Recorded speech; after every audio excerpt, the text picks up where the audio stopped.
مؤسسة عمومية اللي المفروض أنها كتأثر مرفق عمومي، واللي المفروض أن اللي كيشتغلوا بها يكونوا كيتمتعوا باستقرار مهني.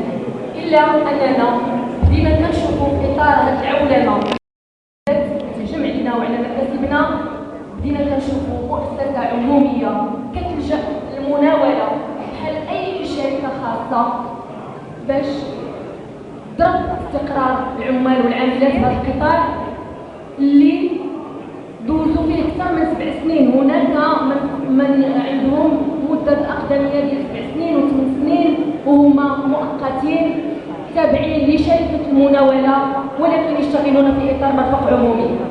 إخواني أخواتي، هذا هو النموذج الاجتماعي، هذا هو يعني النموذج اللي باغا هذه الحكومة تبعوه، واللي باغا تبين به شنو هو التصور ديال المجتمع المغربي في المستقبل. هذا هو النموذج اللي كلنا وباسم مؤتمركم خصنا نرفضوه، وكلكم كنطالب من المؤتمر باش في النهايه نرسلوا برقيه الى رئاسه الحكومه في المؤتمر الثاني عشر ديالكم اللي كنمدوا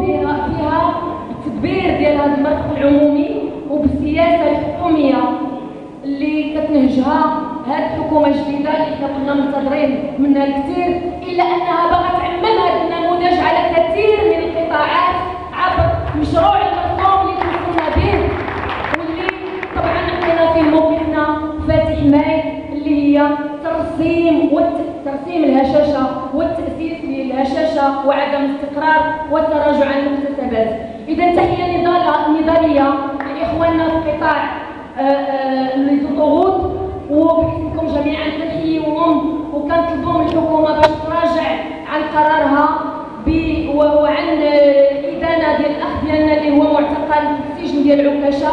باسمكم جميعا كنحييهم مره اخرى، وعاش الاتحاد المغربي.